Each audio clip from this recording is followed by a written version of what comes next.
शाम का समय था और कॉलेज का कैंपस धीरे धीरे खाली हो रहा था। सूरज की आखिरी किरणें आसमान में लालिमा भर रही थीं। निशा अपने दोस्तों के साथ कैंटीन में बैठी थी, पर उसका मन कहीं और था। वह बार बार अपनी घड़ी देख रही थी, जैसे किसी का इंतजार कर रही हो।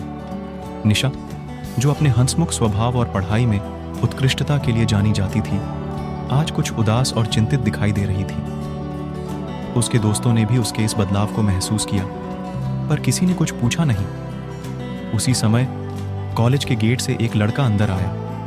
वह लंबा, दुबला और साधारण कपड़ों में था। उसका नाम आर्यन था। आर्यन एक साधारण परिवार से था, लेकिन उसके सपने बहुत बड़े थे। उसने हाल ही में इस कॉलेज में दाखिला लिया था और निशा से उसकी मुलाकात पहली बार लाइब्रेरी में हुई थी। आर्यन और निशा की पहली मुलाकात बहुत सामान्य थी, पर उनके बीच कुछ खास था जो दोनों को एक दूसरे की तरफ खींच रहा था। धीरे धीरे उनकी मुलाकातें बढ़ने लगीं और वे अच्छे दोस्त बन गए। आज आर्यन और निशा का पहली बार अकेले मिलने का प्लान था। निशा को आर्यन के साथ समय बिताना बहुत अच्छा लगता था। आर्यन की सरलता और उसकी बातों में एक अलग ही सच्चाई थी, जिसने निशा को बहुत प्रभावित किया था। आर्यन ने कैंटीन के दरवाजे पर कदम रखा और उसकी नजरें निशा को खोजने लगी। निशा ने भी उसे देखा और उसकी आंखों में एक चमक आ गई। वह अपने दोस्तों से अनुमति लेकर आर्यन के पास गई। आर्यन, हाय निशा, बहुत इंतजार करवा दिया तुमने। निशा मुस्कुराते हुए, सॉरी आर्यन, दोस्तों के साथ थी। चलो अब चलते हैं। दोनों कैंटीन से बाहर निकलकर कॉलेज के गार्डन की तरफ बढ़ने लगे। गार्डन में हल्की हल्की ठंडी हवा चल रही थी और मौसम बहुत सुहावना था। आर्यन, निशा, मैं तुम्हें एक बात बताना चाहता हूं। निशा, हाँ कहो आर्यन। आर्यन थोड़ा हिचकिचाते हुए, निशा, तुम मेरे लिए बहुत खास हो। मैंने कभी किसी के साथ इतना अच्छा महसूस नहीं किया। मैं चाहता हूं कि हम हमेशा दोस्त बने रहें। निशा मुस्कुराते हुए, आर्यन, तुम भी मेरे लिए बहुत खास हो और हाँ, हम हमेशा दोस्त रहेंगे। उस शाम दोनों ने बहुत बातें की और एक दूसरे के साथ समय बिताया। वे दोनों इस बात से अनजान थे कि उनकी यह मुलाकात आने वाले समय में उनकी जिंदगी में एक बड़ा मोड़ ले आएगी। आर्यन और निशा की यह कहानी यहीं समाप्त नहीं होती। यह तो बस शुरुआत है। आगे क्या होगा? क्या उनकी दोस्ती और भी गहरी होगी या फिर कोई नया मोड़ आएगा?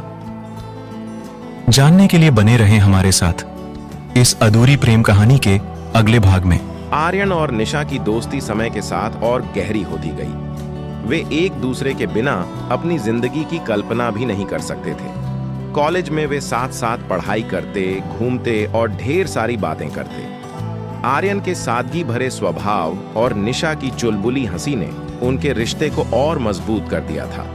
एक दिन जब वे कॉलेज के गार्डन में बैठे थे, निशा ने आर्यन को अपने परिवार के बारे में बताना शुरू किया।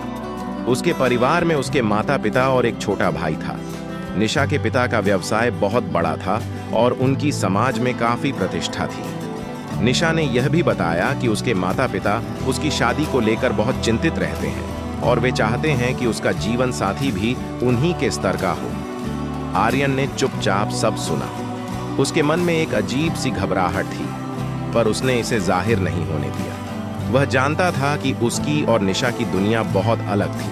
वह साधारण परिवार से था और उसके पास उतनी आर्थिक सुरक्षा नहीं थी जितनी निशा के पास थी। समय बीतता गया और उनकी दोस्ती प्यार में बदलने लगी। एक दिन निशा ने हिम्मत करके आर्यन से अपने दिल की बात कह दी। निशा, आर्यन, मैं तुमसे कुछ कहना चाहती हूँ। आर्यन, हाँ निशा, कहो। निशा आंखों में आंसू लिए, मैं तुम्हें बहुत प्यार करती हूँ आर्यन, मैं तुम्हारे बिना नहीं रह सकती। आर्यन का दिल तेजी से धड़कने लगा। उसने निशा को कसकर गले लगा लिया और कहा, मैं भी तुम्हें बहुत प्यार करता हूँ निशा।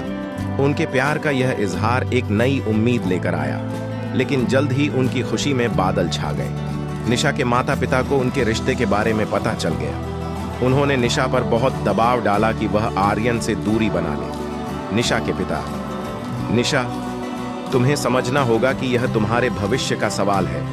आर्यन हमारे स्तर का नहीं है। तुम्हें अपने परिवार और समाज की प्रतिष्ठा का ख्याल रखना होगा।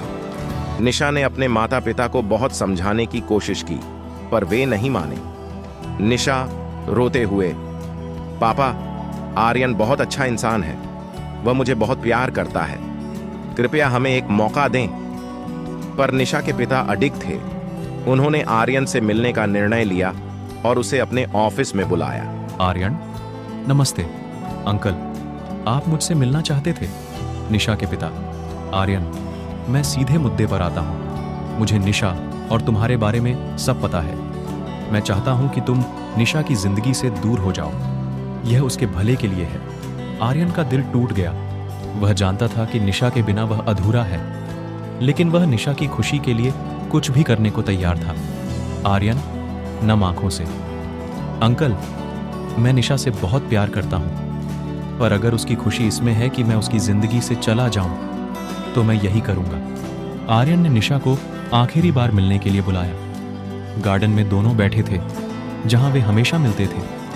आर्यन, निशा, तुम्हारे पापा सही कह रहे हैं। हम दोनों की दुनिया बहुत अलग है। मैं तुम्हारी जिंदगी से जा रहा हूं। निशा रोते हुए, नहीं आर्यन, प्लीज ऐसा मत करो, मैं तुम्हारे बिना नहीं रह सकती।